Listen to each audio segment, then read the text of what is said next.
नमस्कार विद्यार्थियों, आज हम कक्षा 9 के पाठ्यक्रम की शुरुआत करने जा रहे हैं। कक्षा 9 के पाठ्यक्रम में आपकी 3 पुस्तकें दी गई हैं। पहली पुस्तक है क्षितिज, जो आपके 2 खंडों में बांटी गई है। पहला खंड है गद्य खंड और दूसरा खंड है काव्य खंड।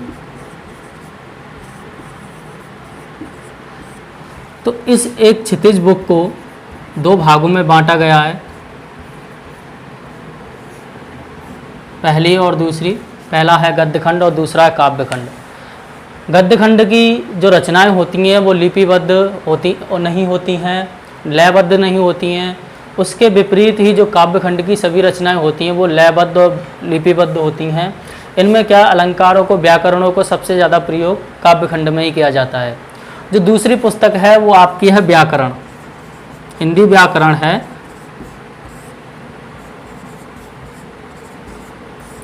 हिंदी व्याकरण आपकी दूसरी पुस्तक है जो आपके कक्षा 9 के पाठ्यक्रम में शामिल है। इसके कुछ पाठ दिए गए हैं, इसके कुछ टॉपिक दिए गए हैं जो आपको कक्षा 9 में पूरे करने हैं, पढ़ने हैं। तो तीसरी पुस्तक है आपकी, वो है कृतिका। कृतिका में आपके 3 चैप्टर हैं और तीनों ही चैप्टर आपके इस पुस्तक में दिए गए हैं, जिन्हें आपको कक्षा 9 के लिए, जिनको पढ़ करके कक्षा 9 की आपको तैयारी करनी है। तो ये रही आपके पाठ परिचय, आपके पुस्तकों का परिचय, आपके कक्षा 9 में क्या क्या सिलेबस है, कौन कौन सी पुस्तकें हैं। सिलेबस की बाद में चर्चा करते जाएंगे जब हम यूनिट वाइज पढ़ाते जाएंगे। तो ये हमने तीनों पुस्तकों के नाम बता दिए। जो आपकी पहली इकाई शुरू होती है, पहली इकाई शुरू होती है आपके क्षितिज बुक से शुरू होती है। और जिस क्षितिज बुक का जो खंड है, जो दूसरे नंबर का खंड है वो है काव्य खंड, और पहले नंबर का जो खंड है वो है गद्य खंड। दूसरे नंबर का जो खंड है, जो काव्य खंड है, सबसे पहला चैप्टर जो कबीर का, इसमें से ही आता है, जो आपकी इकाई पहली में आता है। तो हम सबसे पहले काव्य खंड की शुरुआत करेंगे क्षितिज बुक से, और उसका जो पहला चैप्टर है कबीर, वो आपको पढ़ाएंगे। तो हम इकाई डाल देते हैं। पहले आप ये देख लीजिए कि आपकी इकाई 1 में कौन कौन से चैप्टर आएंगे और किस किस बुक से आएंगे। ठीक है, जो पहला चैप्टर आएगा वो क्षितिज में से आएगा, और क्षितिज का जो पहला चैप्टर है वो है काव्य खंड में से। काव्य खंड में से कौन सा चैप्टर है? वो है कबीर, और प्रकरण का नाम है कबीर। तो एक कवि हैं, लेकिन इनका जो प्रकरण है इस चैप्टर में वो है साखी और शबद। ये 2 आपके कबीर के ये 2 पद हैं, 2 तरीके के पद हैं। कबीर ने 3 तरीके के पद लिखे थे, साखी, शबद और रमेनी। लेकिन आपके जो सिलेबस में, आपके जो पाठ्यक्रम में जो 2 तरीके के पद दिए गए हैं वो कबीर के साखी और शबद दिए गए हैं।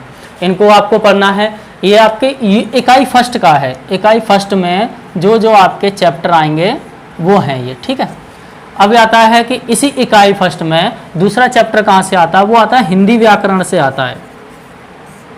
हिंदी व्याकरण से आपका दूसरा चैप्टर आता है, और दूसरा चैप्टर कौन सा है इसमें? वो है शब्द निर्माण।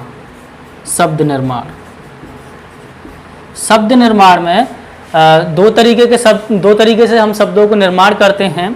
इसमें आता है आपका उपसर्ग और प्रत्यय। ये 2 तरीके के शब्द, इन 2 तरीकों से हम शब्दों का निर्माण करेंगे, तो ये शब्द हिंदी व्याकरण के ही अंतर्गत आता है। लेकिन दूसरे नंबर का एक और है जो उसको भी हम शब्द निर्माण ही कहते हैं, और उसके द्वारा भी हम क्या है, शब्दों का निर्माण करते हैं। वो क्या है? वो है हमारा समास रचना। समासों के द्वारा हम क्या है, शब्दों का निर्माण करते हैं। तो इकाई प्रथम में आपके पाठ आएंगे। पहला पाठ जो आएगा वो कबीर का होगा, जो क्षितिज बुक में से होगा, काव्य खंड का होगा। और कबीर के कौन से पद होंगे? साखी और शबद। और हिंदी व्याकरण में जो पहला चैप्टर होगा वो होगा शब्द निर्माण, और जिन शब्दों का निर्माण हम उपसर्ग और प्रत्यय के द्वारा करेंगे वो शब्द निर्माण पहले चैप्टर में आएगा। और दूसरा चैप्टर जो है शब्द निर्माण समास, जिन शब्दों का निर्माण हम समास के द्वारा करेंगे उनको हम कहेंगे हिंदी व्याकरण में शब्द निर्माण, शब्दों का निर्माण। तो ये रहा इकाई फर्स्ट में जो आपका पूरा चैप्टर आएंगे, कौन कौन से चैप्टर आएंगे, तो बड़े ध्यान से आपको उन पर अध्ययन करना है, देखना है, पढ़ना है, ठीक है। तो सबसे पहले हम शुरू करेंगे कबीर से। हम डिटेल फिल कर देते हैं कि हम कौन सा चैप्टर कैसे शुरू कर रहे हैं, ठीक है। तो सबसे पहले हमारा क्या आता है, आज की डेट देखिए, आज की डेट है 8/6/2020। आपका कबीर इकाई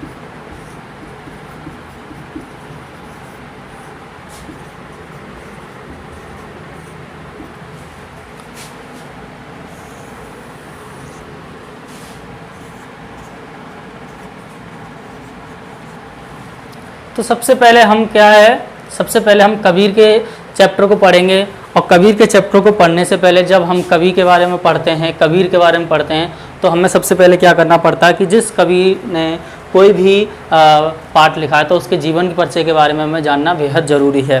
तो हम सबसे पहले क्या है, कबीर के जीवन परिचय के बारे में जानेंगे। जीवन परिचय कैसा है, उनका जीवन क्या है, कैसे गुजरा उन्होंने, क्यों ये एक कवि बने, कैसा इनका जीवन रहा, ठीक है। तो जीवन परिचय के अंतर्गत इनका क्या आता है,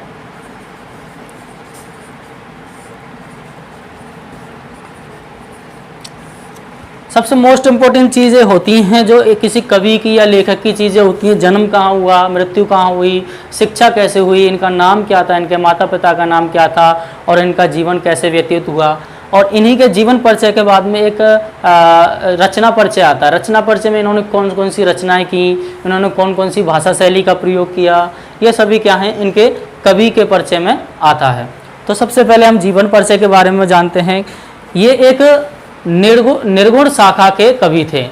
देखिए कवियों में दो प्रकार की शाखाएं होती हैं, एक होती है निर्गुण और एक होती है सगुण। तो निर्गुण क्या होती है, पहले निर्गुण को जान लीजिए, क्योंकि हम निर्गुण कवि कबीर दास जी के बारे में हम पढ़ रहे हैं। देखिए निर्गुण क्या होती है और दूसरी होती है सगुण। निर्गुण शाखा वो होती है जो एकेश्वरवाद में विश्वास रखती है, अर्थात बहुत सारे ईश्वरों को ना मान करके सिर्फ एक ईश्वर में विश्वास रखती है, और उस ईश्वर को वो क्या है, मूर्त अमूर्त बताती है। मतलब उसका कोई रूप आकार, कोई रंग रूप नहीं है, कोई उसका अस्तित्व है लेकिन कोई रूप आकार नहीं है, जैसा कि सगुण में दिया गया है। सगुण में क्या है, सभी तरह के भगवानों को माना जाता है, सभी तरह के ईश्वरों को माना जाता है, उनको एक प्रतिमा दी जाती है और उनको क्या है, एक नाम दे दिया जाता है। तो वो कौन से कवि होते हैं, जो सगुण में कहलाते हैं वो सगुण शाखा के कवि होते हैं, और जो एक ईश्वरवाद में इस विश्वास रखते हैं अर्थात एक ईश्वर में विश्वास रखते हैं, वो होते हैं निर्गुण शाखा के कवि। उन्हीं निर्गुण शाखा के कवियों में हमारे कबीर दास जी आते हैं। तो ये रहा उनके निर्गुण और सगुण में आपको अंतर स्पष्ट हो गया होगा। इसके बाद हम पढ़ते हैं कि ये तो एक निर्गुण शाखा के कवि थे। कौन थे, हमारे कबीर दास जी। इनका जो जन्म हुआ था वो आपके 1398 में माना जाता है। कोई इसका निश्चित कोई एक फिक्स डेट नहीं है, कोई इनके जन्म के बारे में कोई वो नहीं है, लेकिन बहुत सारे लोगों के बारे में एक मोटा मोटा सा आपके सामने डेट रख दी है कि इस तारीख को इनका जन्म हुआ था। तो 1398 में वाराणसी में हुआ था इनका जन्म हुआ था। इन्होंने क्या है, सामाजिक बुराइयों पर कड़ी निंदा की थी, सामाजिक बुराइयों पर कड़ी निंदा की थी, और ऐसा माना जाता है कि इनका जन्म एक विधवा ब्राह्मणी के गर्भ से हुआ था।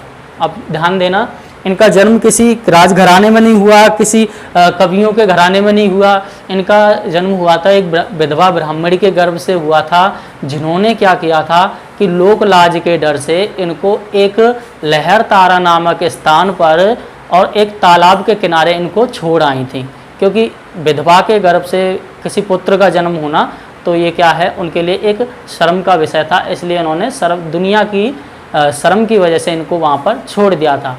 अब उसी रास्ते से दो लोग जो जुलाहे दंपति थे, नीरू और निमा, गुजर रहे थे उसी तालाब के किनारे से। तो उनको क्या है ये कबीरदास जी रोते हुए पड़े हुए मिले। तो उन्होंने क्या है वो दोनों ही क्या है निसंतान थे। जो जुलाहे दंपति थे वो कैसे थे, निसंतान थे, उनके पास कोई औलाद नहीं थी। तो उन्होंने क्या है कबीरदास जी को क्या है गोद ले लिया। अब गोद ले लिया तो उन्होंने ही इनका पालन पोषण किया और इनको क्या है अपने पास रखा, अपने बेटे की तरह ही इनको प्यार किया।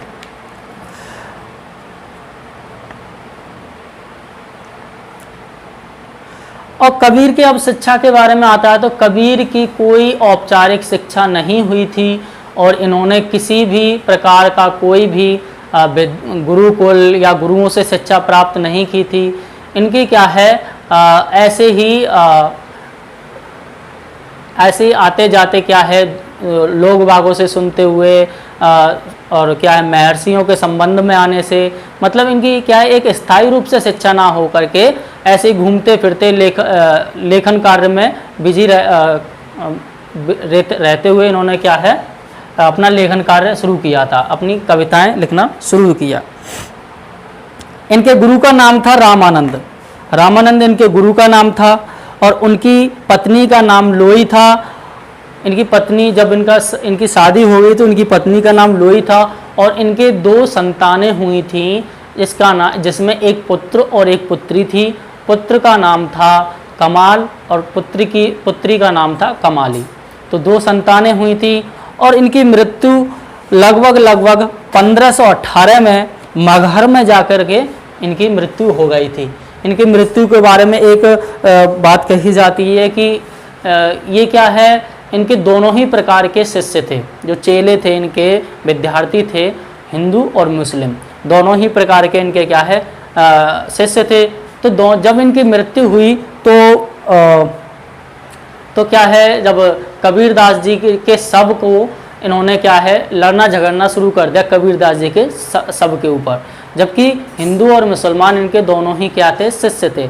फिर भी क्या होता है कि जब इन दोनों में लड़ाई झगड़ा होता है तो कबीरदास जी सोचते हैं, मृत पड़े थे लेकिन कहा जाता है ऐसा, एक किंवदंतियों का मानना है कि तब उनमें क्या है एक बड़ा ही अफसोस हुआ कि मैं ज़िंदगी भर इनको यही शिक्षा देता रहा कि धर्म और जाति धर्मपात जो भी होता है इसको त्याग दें, लेकिन आज मेरी मृत्यु के बाद भी मेरे ही शिष्य मेरे सब के ऊपर लड़ रहे हैं।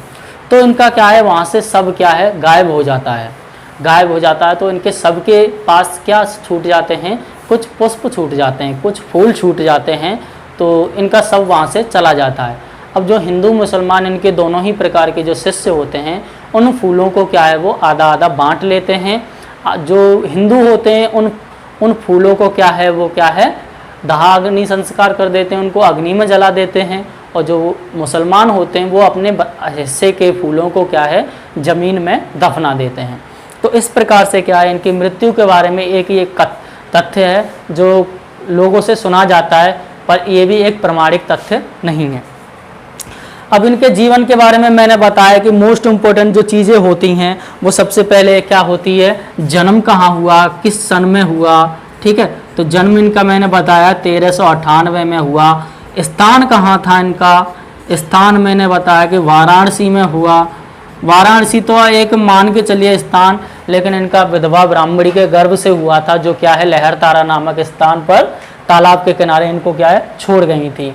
अब दूसरी चीज़ आती है कि इनकी शिक्षा शिक्षा कैसी थी, इनकी शिक्षा कैसी थी, अनौपचारिक थी।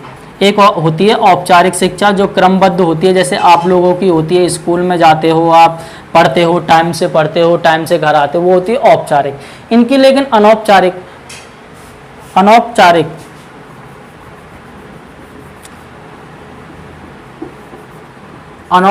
इनकी शिक्षा थी, ठीक है।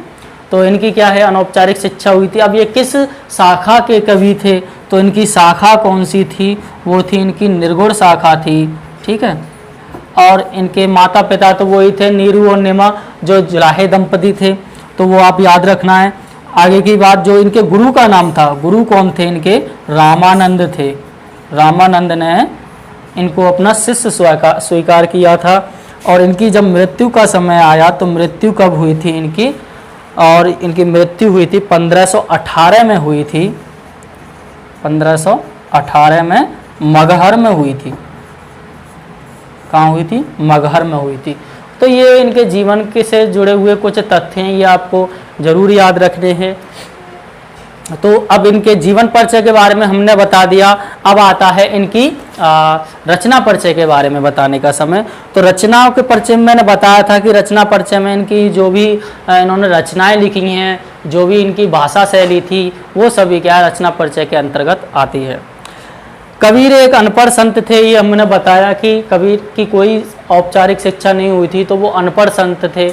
अब आप ये सोचोगे, अगर ये अनपढ़ थे तो इनके जो भी काव्य लिखे गए हैं, जो भी पद लिखे गए हैं, या फिर हम कह सकते हैं साखी और सबद और रमैनी जो भी लिखे गए हैं, तो वो किसने लिखे? ये तो अनपढ़ थे।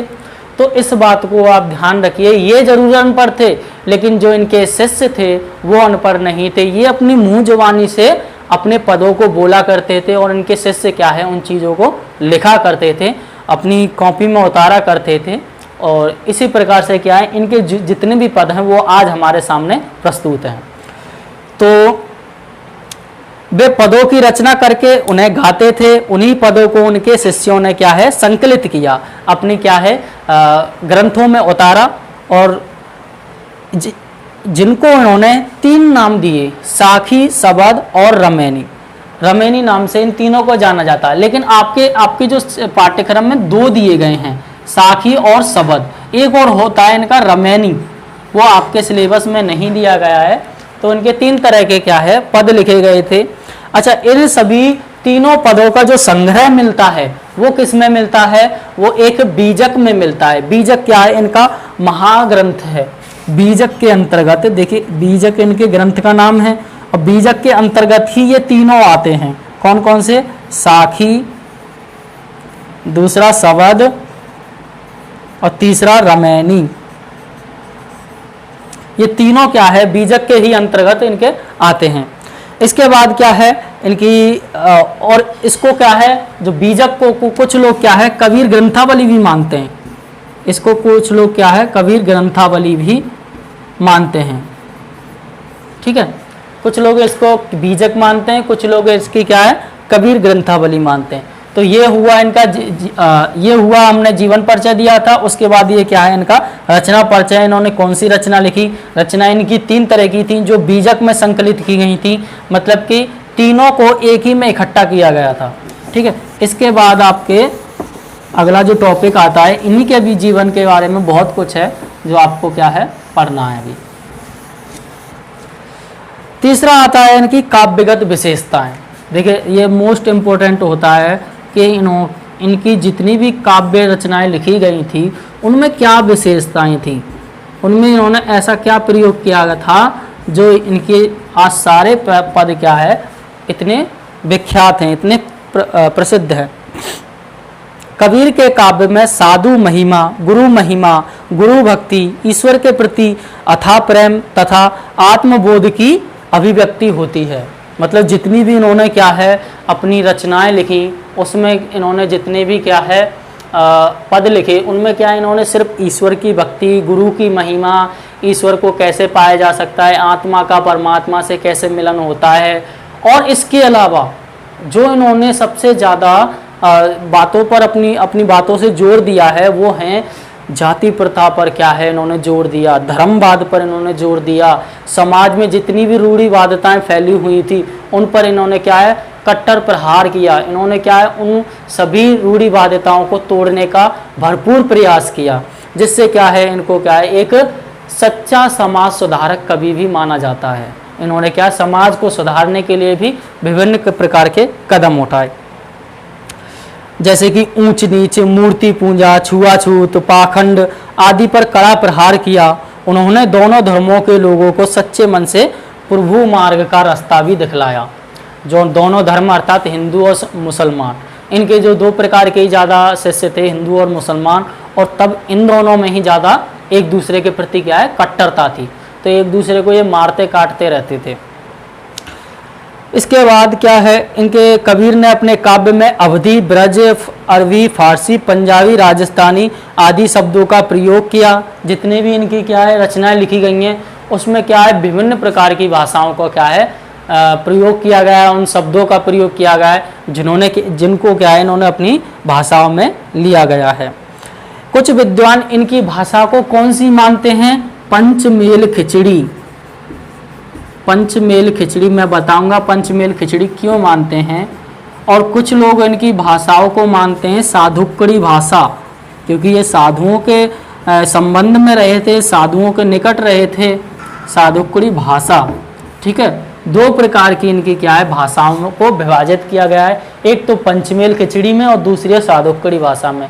पंचमेल खिचड़ी क्यों कहा गया है, क्योंकि इन्होंने 5 से अधिक या 5 प्रकार की भाषाओं का प्रयोग भरपूर किया गया है। उसमें मैंने बताया था कि अवधी, ब्रज, अवधी आपने देखा होगा, अवधी कहाँ बोली जाती है, अवध में अर्थात अयोध्या में। ब्रज आपके मथुरा में बोली जाती है। अरबी आपके अरब देशों में बोली जाती है। फारसी भाषा जैसे ये भी उधर साइड की भाषा है, अरबी फारसी, ये उर्दू भाषाओं के अंतर्गत आती हैं, ये भी उधर ही बोली जाती हैं। उसके बाद दो भाषाएं और हैं इनकी, एक है पंजाबी और दूसरी है राजस्थानी, ठीक है, राजस्थानी, ठीक है। तो इन्होंने 5 से अधिक भाषाओं को प्रयोग किया था, इसलिए क्या है इनको पंचमेल खिचड़ी भाषा कहा जाता है इनकी भाषा को। और साधुओं के संबंध में रहे थे, साधुओं के निकट रहे थे, तो इसलिए इनको साधुकड़ी भाषा भी इनकी भाषा को कहा जाता है।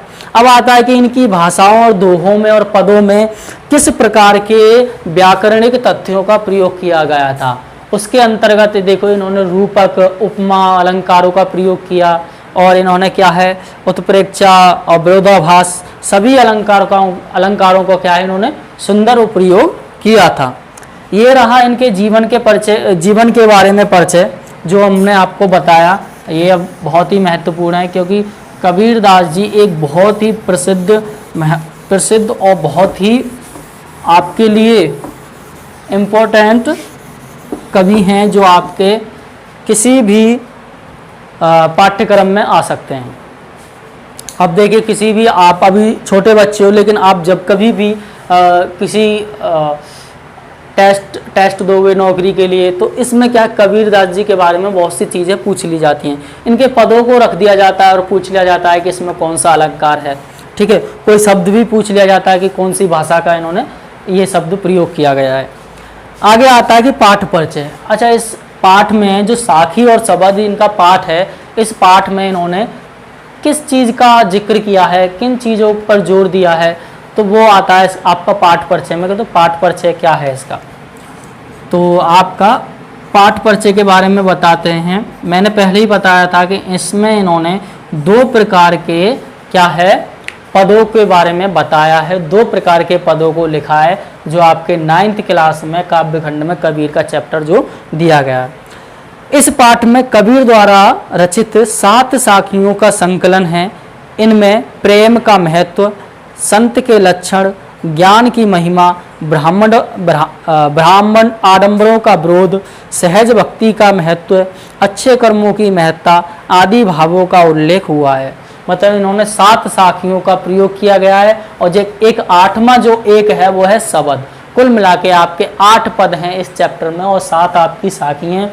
उन्हीं सब साखियों में वही चीज़ें दोहराई गई हैं, ईश्वर से आत्मा का मिलन, और क्या है सच्ची मित्रता, गुरु भक्ति, गुरु का महत्व जीवन में, और क्या है जातिवाद पर जो विरोध करते हैं, और जातिवाद को जो हटाया गया है, और जातिवाद पे इन्होंने बहुत सारे क्या है कार्य किए हैं, वो सभी चीज़ें इसमें क्या है बताई गई हैं।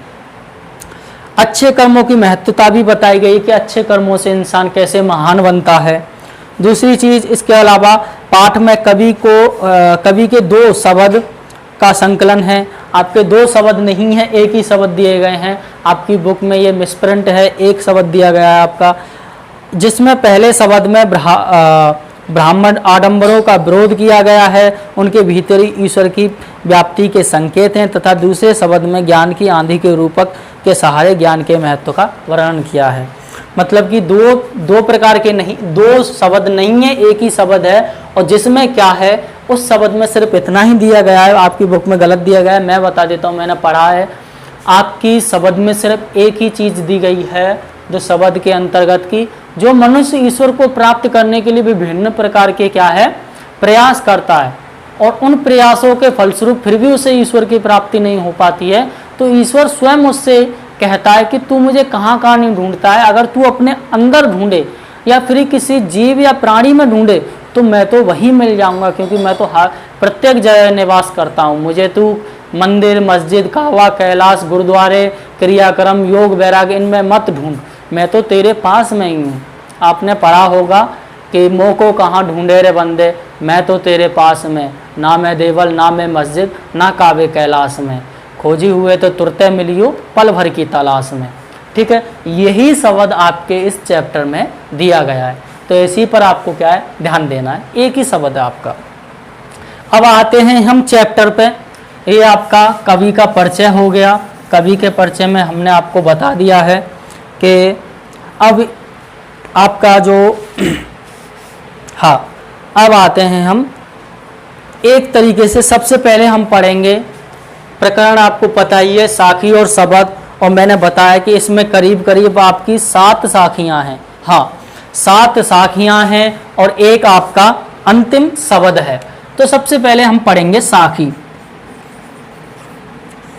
देखिए, साखी पढ़ना आप बड़ी अच्छी अच्छी दी गई हैं, ज्ञान की बातें हैं इनमें, और आपको बहुत कुछ सीखने को मिलेगा। जो पहली इनकी साखी है वो क्या है, देखिए, मानसरोवर। मानसरोवर, सुभर जल, हंसा, केली कराई,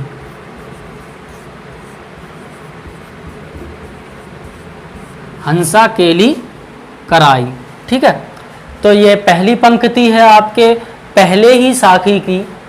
इसके बाद जो दूसरी पंक्ति है, मान सरोवर सुवर जल हंसा केली कराही, मुक्ता फल, मुक्ता फल, मुक्ता चुगय,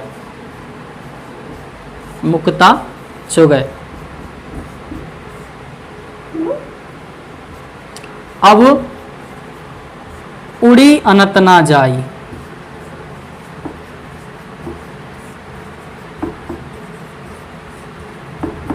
देखिए, इस पद को आप समझना बहुत ही महत्वपूर्ण है। बड़ा ही ईश्वर की भक्ति में जो हमारा हृदय डूब जाता है, तो वो ईश्वर की भक्ति को छोड़ करके कहीं भी जाने का प्रयत्न नहीं करता, वो उसी में क्या है मस्त हो जाता है। तो यही चीज़ इसमें क्या है बताई गई है। पहले हम सबसे पहले हम पढ़ेंगे इन सभी शब्दों के अर्थों को जानेंगे, उसके बाद पे हम भाव पे जाएंगे कि कवि इसके माध्यम से कहना क्या चाहता है। काव्य में अक्सर करके यही विशेषता होती है, और यही बच्चों को क्या है परेशानी हो जाती है कि काव्य में कहा तो कुछ जाता है, शब्दों का प्रयोग कुछ किया जाता है, लेकिन उसका अर्थ अलग निकल आता है, भाव अलग निकल आता है। तो इससे क्या है बच्चे क्या है गड़बड़ा जाते हैं, तो उनके क्या है दिमाग में ये चीज़ें नहीं बैठती हैं। तो सबसे पहले क्या चीज़ होती है, हमें क्या है अपने सभी जो भी पद दिया गया है, एक पद दिया गया है, एक साखी दी गई है या फिर, तो हमें सबसे पहले उन शब्दों के क्या है अर्थ को जानना चाहिए कि इसका विशेष अर्थ क्या है। उसके बाद हमें क्या है इसके भाव पर जाना चाहिए कि इस शब्द के अर्थ के माध्यम से ये हमें कौन सा भाव प्रकट कर रहा है। तो सबसे पहला जो मानसरोवर, मानसरोवर क्या है, मानसरोवर आपने सुना होगा एक झील है, हिमालय में एक झील है मानसरोवर। सुभर, सुभर का माने मतलब होता है, सुभर माने होता है अच्छी तरह से, जल माने आप जानते ही हो पानी। तो जो मानसरोवर जो झील है वो जल से अच्छी तरह भरी हुई है। सुभर माने अच्छी तरह और जल माने पानी, तो मानसरोवर झील यानी सुभर जल से, यानी कि मानसरोवर झील अच्छी तरह से पानी से भरी हुई है, और जिसमें हंसा केली कराही, हंसा यानी कि हंस पक्षी होते हैं, हंस जो कि मोती चुगते हैं। केली माने होता है क्रीड़ा करना, खेलना, जिसमें क्या है हंस खेल रहे हैं। केली कराई, केली कराई माने खेलना, क्रीड़ा करना, ठीक है। उस जो मानसरोवर झील जो पानी से अच्छी तरह भरी हुई है, उसमें क्या है हंस क्या है क्रीड़ा कर रहे हैं, खेल रहे हैं। मुक्ता फल मुक्ता चुगे, मुक्ता फल मुक्ता चुगे। अब देखिए मुक्ता फल का अर्थ क्या होता है और मुक्ता का अर्थ क्या होता है। इसमें देखिए कौन से अलंकार का प्रयोग हो रहा है, अनुप्रास अलंकार का। ये हम बाद में पढ़ाएंगे और हम पढ़ा चुके हैं, ये आपका रिवीजन ही चल रहा है। तो मुक्ता फल मुक्ता चुगे, मुक्ता फल का अर्थ होता है मोती और मुक्ता का मतलब होता है मुक्त होकर, स्वतंत्र होकर। चुगना यानी कि खाना। हंसा क्या करता है, मोतियों को चुगता है, वही चीज मैंने अभी बताई थी।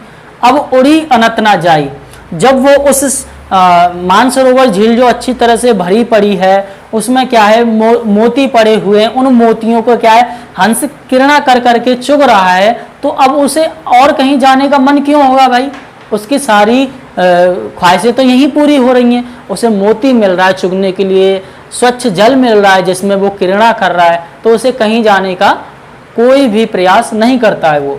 अब उड़ी अनत ना जाई, अब माने अभी, अब का अब, उड़ी यानी कि उड़ने का मन, अनत ना जाई, अनत यानी कि अंत, कहीं और, न जाही, जाही मतलब जाने का, मतलब कि अब उड़ी अनत ना जाई, अब कहीं और अंत यानी दूसरी जगह उड़ने का बिल्कुल भी क्या है उन हंसों का मन नहीं कर रहा है। अब ये क्या है, मैंने एक एक शब्द करके आपको अर्थ समझाया। अब देखिए इसका भाव क्या है, भाव विशेष ही महत्वपूर्ण है, बिल्कुल पलट जाएगा। इसमें सिर्फ अर्थ में हमें ये बताया गया कि एक झील है जो अच्छी तरह पानी से भरी हुई है, जिसमें हंस खेल रहे हैं और मोती चुग रहे हैं और मोतियों को छोड़कर वो कहीं और नहीं जाना चाहते। अब इसके माध्यम से कवि कहना क्या चाहता है, कवि क्या कहना चाहता है कि मानसरोवर का अर्थ क्या है, झील नहीं, झील तो एक अर्थ है, भाव क्या है इसका, मानसरोवर का मतलब है हृदय रूपी सरोवर। हृदय जो मन रूपी सरोवर होता है, जो क्या है हमारा हृदय होता है, हमारा मन होता है। सुभर जल, सुभर जल का मतलब अच्छी तरह जल से भरा हुआ नहीं, हमारा जो मन होता है, हमारा जो हृदय होता है, वो अच्छी तरह से किससे भरा हुआ है, प्रभु भक्ति से भरा हुआ है। हंसा केली कराई, और जिसमें हमारा क्या है, जो हमारा मन और हमारा हृदय, उसी में क्या है, क्या कर रहा है, ईश्वर भक्ति कर रहा है। हंसा केली कराई, जिस प्रकार हंस पानी में क्रीड़ा करता है, उसी प्रकार हमारा मन, हमारे मन के अंदर छुपी हुई भक्ति में ईश्वर की क्या है, भक्ति करने में बहुत ज्यादा मग्न है। मुक्ता फल मुक्ता चुगे, यानी कि इसका अर्थ था कि मुक्त होकर के मोती चुग रहा है हंस, लेकिन जो हमारा मन और हृदय है वो क्या है, मुक्त होकर के क्या है, ईश्वर की भक्ति के गुणगान गा रहा है, यानी कि ईश्वर की भक्ति चुग रहा है, ये कह सकते हैं आप। अब उड़ी अनत ना जाए, जब हमारा ईश्वर भक्ति में मन लग जाता है, हमारा मन बिल्कुल डूब जाता है ईश्वर भक्ति में, तो हमारा कहीं भी जाने को मन नहीं करता ईश्वर भक्ति को छोड़ करके। जिस प्रकार किसी हंस का इन जगहों को मोती चुग रहा है, ईश्वर मानसरोवर जल में क्या क्रीड़ा कर रहा है, इस सब को छोड़ करके जिस प्रकार हंस का कहीं जाने को मन नहीं करता, उसी प्रकार क्या है, जब हमारा हृदय ईश्वर भक्ति में डूब जाता है तो हमारा भी क्या है, कहीं भी ईश्वर भक्ति को छोड़ करके जाने का मन नहीं करता। तो ये सभी चीजें आपको समझ में आ गई होंगी। ये आपका पहला साखी था जो आपको पता होना चाहिए, आपको समझ में आना चाहिए। इसके बाद दूसरी साखी आती है। आज आपको 4 साखी कराएंगे, 4 अगले चैप्टर में कराएंगे, ठीक है। तो इसके बाद जो दूसरे नंबर की साखी है उसको देखिए ध्यान से। देखिए, प्रेमी ढूंढत मैं फिरो, प्रेमी ढूंढत मैं फिरो,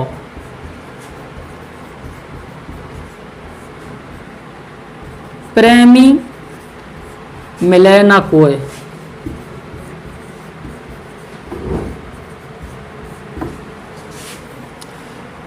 प्रेमी को प्रेमी मिले,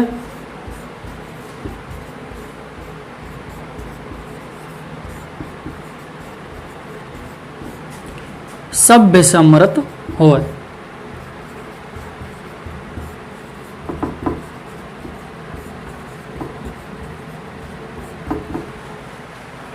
ठीक है, ये आपका दूसरी साखी है। इस पे देखिए, इस पे ध्यान दीजिए कि इस पे इसके बारे में क्या कहा गया है। देखिए एक एक उसी प्रकार से हम इसको भी समझेंगे कि इसमें क्या कहा गया है। प्रेमी ढूंढत मैं फिरो, प्रेमी मिले ना कोई, प्रेमी को प्रेमी मिले सब विसमृत होए। प्रेमी का अर्थ क्या किससे है यहाँ पर? प्रेमी यानी कि जो सच्चा प्रेमी होता है, हर तरीके के प्रेमी होते हैं, लेकिन यहाँ पर प्रेमी का अर्थ है ईश्वर भक्ति, यानी ईश्वर भक्त से, जो ईश्वर का प्रेमी होता है, उस प्रेमी से यहाँ पर उस प्रेमी का अर्थ है। प्रेमी ढूंढत मैं फिरो, जो ईश्वर भक्त होता है, जो ईश्वर भक्त होता है वो क्या करता है कि अपने आप क्या है, वो अपने जैसा व्यक्ति ढूंढने का प्रयास करता है, ठीक है। लेकिन हमें हमेशा हमारे जैसा व्यक्ति नहीं मिल सकता। जब तक हमें स्वयं का ज्ञान नहीं होगा, हम अपने जैसा किसी व्यक्ति को नहीं ढूंढ सकते। जब हमें स्वयं का ज्ञान हो जाएगा, हमें सब लोग क्या है अपने जैसे ही दिखेंगे। प्रेमी ढूंढत मैं फिरो, प्रेमी मिले ना कोई। एक प्रेमी है जो क्या है अपने जैसा ही प्रेमी ढूंढता फिर रहा है, प्रेमी मिले ना कोई, लेकिन जो मन में उसके अंधकार है, उसे अपनी आत्मा का बोध नहीं हुआ है, तो उस वजह से क्या उसको प्रेमी कोई मिल नहीं पा रहा है, अपने जैसा व्यक्ति, अपने जैसा ईश्वर भक्त मिल नहीं पा रहा है। प्रेमी को प्रेमी मिले, और जब एक ईश्वर भक्त को, देखिए दो प्रेमी का यूज हुआ यहाँ पर, एक पहला ईश्वर भक्त, मतलब एक ये तो पहला ईश्वर भक्त हो गया, ये दूसरा ईश्वर भक्त हो गया। तो प्रेमी को प्रेमी मिले मतलब एक ईश्वर भक्त को यदि दूसरा ईश्वर भक्त मिले, सब विष अमृत होए। मैंने बताया था कि प्रेमी को प्रेमी क्यों नहीं मिल पा रहा है, क्योंकि हमारे अंदर क्या है, एक अंधकार भरा पड़ा है, हमारे अंदर क्या है, एक घमंड भरा पड़ा है कि हम सबसे ऊंचे हैं। जब हमारे अंदर से ये अंधकार मिट जाएगा तो हमें स्वयं को क्या है प्रेमी मिल जाएगा। प्रेमी को प्रेमी मिले सब विसमृत हुए। जब एक ईश्वर भक्त को दूसरा ईश्वर भक्त मिल जाएगा तो जो हमारे अंदर जो विष है, विष का अर्थ होता है जहर।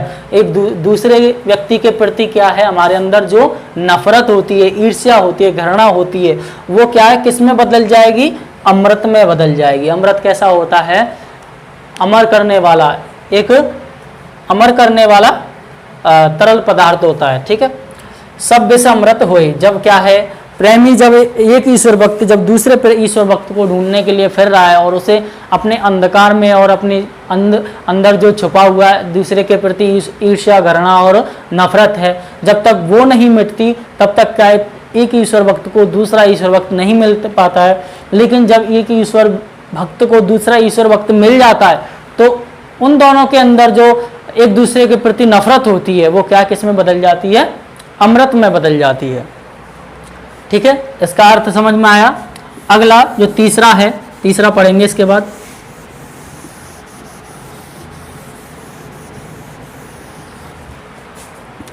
तीसरा है आपका हस्ती चढ़िए ज्ञान की।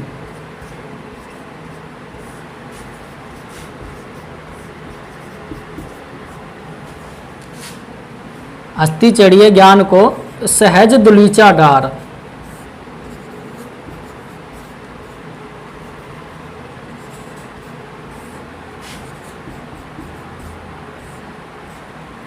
स्वान रूप संसार है,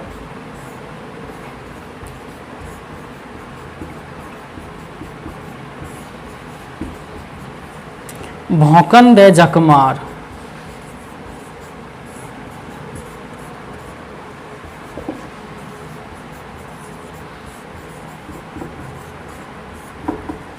ठीक है, तो ये तीसरा आपका क्या है, साखी है।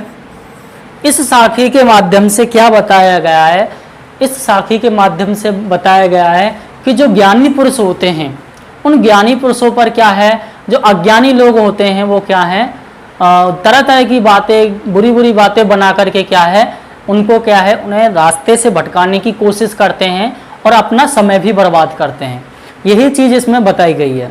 तो एक एक शब्द करके हम पढ़ेंगे कि क्या चीज़ है इसमें बताई गई है, जो कवि का पूरा जो भाव है जो इससे निकल के आता है। देखिए हस्ती, हस्ती का मतलब क्या होता है, हाथी। हाथी मतलब जानते ही हो आप, चढ़िए, चढ़िए मतलब हाथी पर चढ़ना। ज्ञान को, ज्ञान को यानी कि ज्ञान यानी विद्या, ठीक है।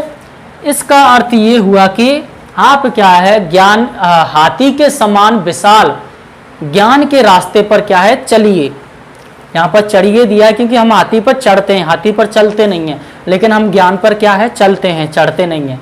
तो इसका अंतर समझना, हस्ती चढ़िए ज्ञान को, यानी कि हमें क्या है जो हमारा ज्ञान है, ज्ञान कितना है, बहुत बड़ा विशाल है। तो इसी प्रकार क्या है जो हाथी के समान ज्ञान है, हमें क्या है उस ज्ञान के मार्ग पर चलना है। सहज दुलीचा डार, जब हम पहले जमाने में जब लोग क्या है ज्ञान हासिल करने के लिए जाते थे तो वो क्या है सहज, सहज यानी कि जो हमारे लिए कंफर्टेबल हो, हमारे लिए क्या है सहजता रूपी हो। तो वो उस दुलीचा डार, दुलीचा माने होता है कालीन, जो मैट बिछा लेते हैं नीचे। तो वो कहता है कि जब हम ज्ञान के मार्ग पर चलते हैं और ईश्वर भक्ति में हम क्या है नीचे जमीन पर क्या है सहज दुलीचा डाल लेते हैं, नीचे क्या है कालीन बिछा करके क्या है समाधि लगा लेते हैं ज्ञान प्राप्त करने के लिए। स्वान रूप संसार है। स्वान का अर्थ क्या होता है बेटा? स्वान का अर्थ देखिए, स्वान का अर्थ होता है कुत्ता। स्वान का अर्थ होता है कुत्ता भी कह सकते हो आप, अज्ञानी भी कह सकते हो, लेकिन स्वान का अर्थ क्या होता है? कुत्ता ही होता है। स्वान रूप संसार है, संसार कैसा है? स्वान रूप है, यानी कि कुत्ते के समान संसार है। या फिर हम कैसे या कह सकते हैं, भाव के अनुसार कह सकते हैं कि संसार कैसा है? अज्ञानी है। भौंकन दे झकमार, और वो क्या है ज्ञानी पुरुषों पर तरह तरह की बात बना करके, या फिर ये कह सकते हो कि हाथी पर जब कुत्ते भौंकते हैं तो हाथी का कुछ नहीं बिगाड़ते, वो क्या करते हैं अपना ही समय बर्बाद करते हैं। उसी प्रकार जो अज्ञानी संसार है वो ज्ञानी पुरुषों पर तरह तरह की बातें बना करके क्या अपना समय बर्बाद करता है। भौंकन दे यानी कि भौंकना, झक मारना यानी कि समय बर्बाद करना। ठीक है, क्लियर है? यानी कि जब हम ज्ञान के मार्ग पर प्रशस्त होते हैं और सहज दुलीचा डाल करके समाधि लगा लेते हैं तो हमारे ऊपर क्या है संसार, अज्ञानी संसार तरह तरह की बातें बनाता है और हमारे ऊपर तरह तरह की बातें बना करके हमें तो रास्ते से भटकाने की कोशिश करता ही करता है, लेकिन हमें भटका नहीं पाता, लेकिन अपना समय जरूर बर्बाद करता है। ठीक है, इसके बाद जो अगला आपका साखी है वो देखिए।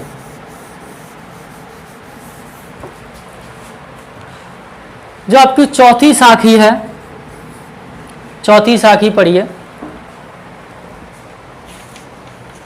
चौथी साखी के अंतर्गत ये बताया गया है कि जो जब दो तरह की संप्रदाय, दो तरह के समुदाय या संप्रदाय आपस में भिड़ते हैं तो वो आपस में एक दूसरे का नुकसान ही करते हैं, अपना भी नुकसान करते हैं और ईश्वर के मार्ग से क्या है वो भटक जाते हैं।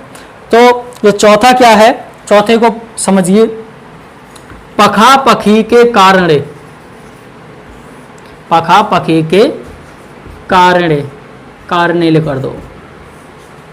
सब जग रहा भुलान,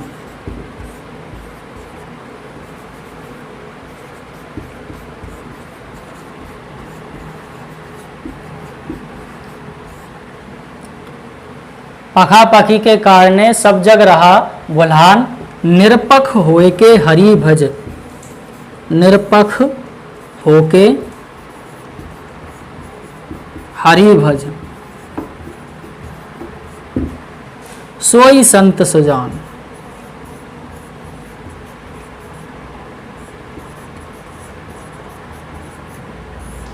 ठीक है, इसको समझिए। पखा पखी के कारण, देखिए पखा पखी का अर्थ क्या होता है? पक्ष और विपक्ष। पखा पखी का अर्थ होता है पक्ष और विपक्ष, यानी कि मेरा एक पक्ष हो गया और आप मेरे विरोधी हो तो आपका विपक्ष हो गया। तो ये दो पक्ष विपक्ष होते हैं। पक्ष विपक्ष के कारण, इसी पक्ष और विपक्ष के कारण, कारण यानी कि कारण, सब जग रहा भुलान। सब यानी कि सभी, यानी कि पूरा का पूरा, जग यानी कि संसार क्या कर रहा है? एक दूसरे को भूलता जा रहा है। यानी पक्ष और विपक्ष के कारण पूरा का पूरा जग एक दूसरे को भूलता जा रहा है, यानी कि एक मनुष्य दूसरे मनुष्य से क्या है दूर होता जा रहा है। निरपक होए के हरि भजे, यानी कि कबीरदास जी कहते हैं कि तू क्या है, ईश्वर भक्ति से कह रहा है कि तू क्या है निरपक हो जा, तू किसी का क्या है पक्ष मत ले। निरपक माने होता है निरपक्ष होना, किसी का पक्ष ना लेना, ना तो पक्ष का ना विपक्ष का, निरपक्ष होना, किसी का पक्ष ना लेना। निरपक्ष होके हरि भजय। होके यानी कि हो जा, निरपक्ष हो जा, हरि यानी कि ईश्वर, भजय यानी कि भजन करना। निरपक्ष होके यानी कि निरपक्ष होके तो क्या है, ईश्वर का भजन कर। सोई संत सुजान, सोई माने तभी, तभी संत सुजान, तभी तू क्या कहलाएगा, सुजान यानी कहलाता है सच्चा संत कहलाएगा, यानी कि सच्चा ज्ञानी कहलाएगा। ठीक है, यानी कि हम जब पक्ष और विपक्ष का साथ छोड़ देते हैं और हम निरपक्ष हो जाते हैं, तो हम क्या, जब ईश्वर भक्ति में विलीन हो जाते हैं, तो हम तभी क्या है, एक ज्ञानी पुरुष कहलाते हैं, एक संत पुरुष कहलाते हैं। ठीक है, ये आपका चौथा रहा, आपका ये साखी रही। इसके बाद आता है आपका पांचवा। 7 साखियां हैं आपकी और एक शब्द है। पांचवी जो साखी है वो पढ़िए और समझिए।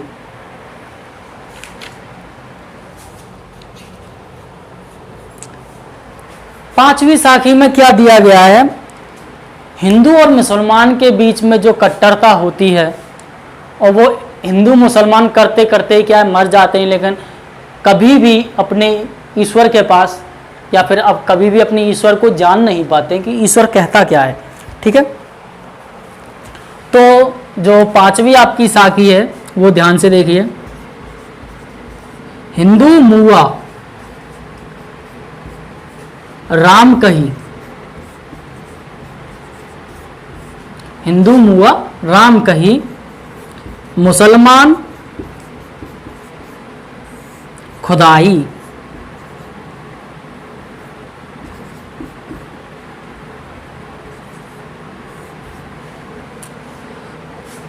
हिंदू मुआ राम कही, मुसलमान खुदाई, कहे कबीर सो जीवता, कहे कबीर सो जीवता, कहे कबीर सो जीवता, जो दूहू के निकट, जो दूहू के को निकट न जाई।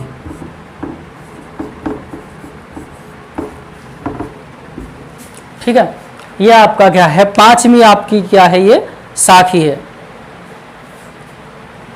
इसमें मैंने अभी बताया था कि इसमें क्या दिया गया है कि एक होता है हिंदू का बंदा, हिंदू का बंदा यानी कि हिंदू का इंसान या हिंदू धर्म वाला व्यक्ति, एक होता है मुसलमान धर्म वाला व्यक्ति। वो दोनों क्या करते हैं, एक एक शब्द से अर्थ से मालूम करेंगे, हम आपस में समझेंगे। हिंदू यानी कि हिंदू धर्म वाला व्यक्ति, मुआ यानी कि मर गया, कैसे, राम कहते कहते, मतलब कि उसे राम का इतना घमंड था कि उसने कभी भी दूसरे धर्म को जानने की कोशिश की ही नहीं कि ईश्वर कहता क्या है, या फिर जब उसने राम कहा था तो कभी उसने राम को जानने की कोशिश ही नहीं की कि राम ने यह भी कहा था कि सभी व्यक्ति हिंदू मुसलमान नहीं है, इंसान है। ठीक है, तो उसने क्या, वो क्या है, राम कहते कहते ही क्या है, मर गया। मुसलमान कहता क्या मर गया, खुदाई, खुदा कहते कहते कौन मर गया, मुसलमान धर्म का जो इंसान था, वो उसने भी कभी ये जानने की कोशिश नहीं की कि उसके खुदा ने ये कहा था कि कोई धर्म नहीं है, कोई जाति नहीं है, क्या है तो सिर्फ एक इंसान है जो क्या है, एक ईश्वर की रचना है। तो दोनों क्या है, मुसलमान तो खुदा कहते कहते अल्लाह कहते कहते अल्लाह को प्यारा हो गया, और हिंदू का जो व्यक्ति था वो राम कहते कहते राम को प्यारा हो गया। लेकिन कहे कबीर सो जीवता, कबीर कहता है, कहे कबीर यानी कबीर कहता है कि सो जीवता, सो माने कि जो जिंदा थे, यानी कि जब ये दोनों लोग जिंदा थे, हिंदू का व्यक्ति और मुसलमान का व्यक्ति, जब ये दोनों व्यक्ति थे, जो दूहू को निकट ना जाए, जो माने कि जो दोनों की दोनों, दूहू यानी कि जो दोनों, जो दूहू, दूहू माने होता दोनों, दोनों को निकट ना जाए, जो दोनों के दोनों किसके निकट नहीं गए, अपने अपने ईश्वर के पास ही नहीं जब पहुंच पाए, तो वो दूसरे ईश्वर पर, दूसरे के ईश्वर पर कैसे आरोप लगा सकते हैं कि उसका धर्म बेकार है। यही तो होता है कि जब पक्ष और विपक्ष में दोनों में लड़ाई होती है तो एक दूसरे के धर्म की बुराई करते हैं।